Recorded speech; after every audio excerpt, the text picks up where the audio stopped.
जय श्रीमन नारायण। भक्तों, श्रीमद् भागवत कथा सप्ताह पारायण प्रथम विश्राम में जो गोकर्ण उपाख्यान आता है वही मैं आप सभी को सुनाती हूँ। श्रद्धा पूर्वक सुनेंगे। पसंद आएगा तो चैनल को लाइक भी करें, सब्सक्राइब भी करें एंड अपने हितैषियों को शेयर भी करें। गोकर्ण उपाख्यान। तुंगभद्रा नदी के किनारे एक अनुपम नगर था। उसमें आत्मदेव नामक एक ब्राह्मण रहता था।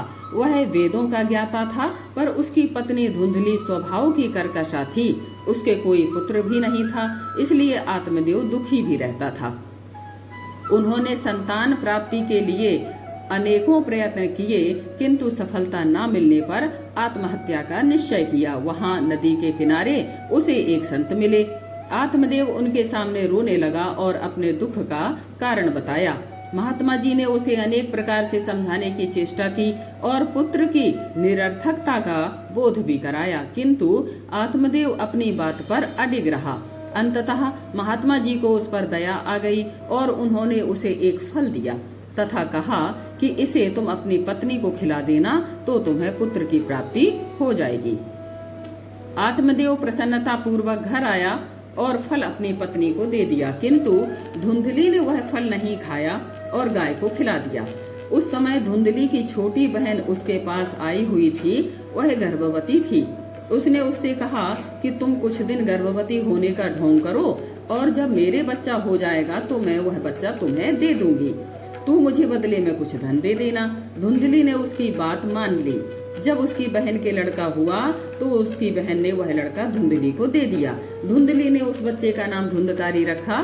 दूसरी ओर जिस गाय को फल खिलाया गया था उसे भी गाय जैसे कानों वाले मनुष्य की आकृति के पुत्र का जन्म हुआ। उसका नाम गोकर्ण रखा गया। दोनों बालक बड़े हुए। गोकर्ण पंडित और ज्ञानी, पंडित मीन्स विद्वान और ज्ञानी हुआ और धुंधकारी दुष्ट निकला। उसने धीरे धीरे अपने पिता की सारी संपत्ति नष्ट कर डाली। इससे आत्मदेव को बड़ा कष्ट हुआ और उसे अपनी करनी पर पश्चाताप भी हुआ। उसने सोचा इससे तो वह पुत्रहीन ही रहता तो अच्छा होता। धीरे धीरे धुंधकारी की हरकतें और भी बढ़ती गईं और उसने अपने माता पिता को मारना पीटना भी प्रारंभ कर दिया। पिता को दुखी देखकर गोकर्ण ने उन्हें ढांढस बंधाया।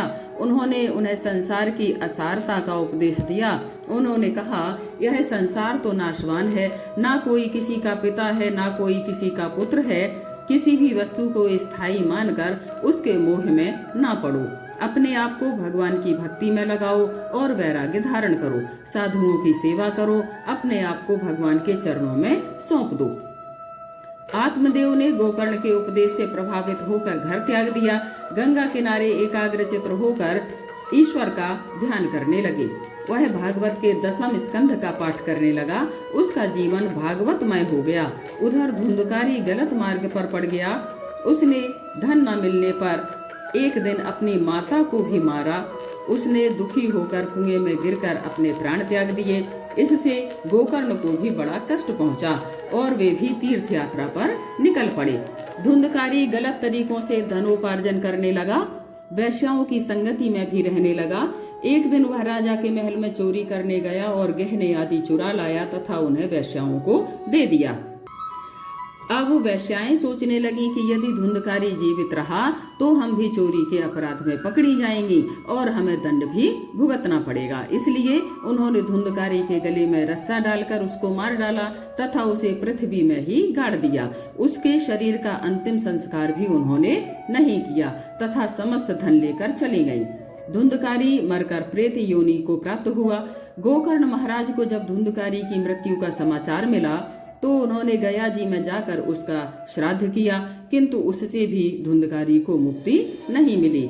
श्री गोकर्ण जी जब श्राद्ध करके घर वापस लौटे तो उन्होंने किसी के रोने की आवाज सुनी। तब धुंधकारी ने उन्हें अपनी प्रेत योनि के विषय में बतलाया तथा उसके उद्धार के लिए प्रार्थना भी की।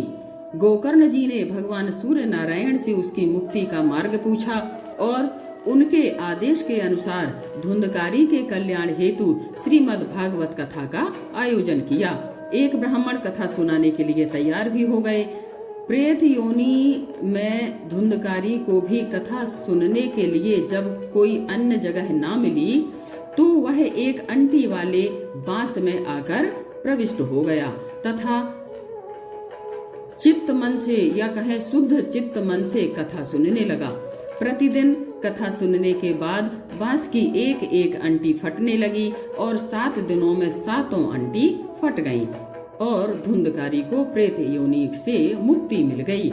उसे कथा को एकाग्रचित्त हो सुनने से दिव्य रूप भी प्राप्त हुआ और वह भगवत धाम को चला गया। जय श्री कृष्णा। राधे राधे।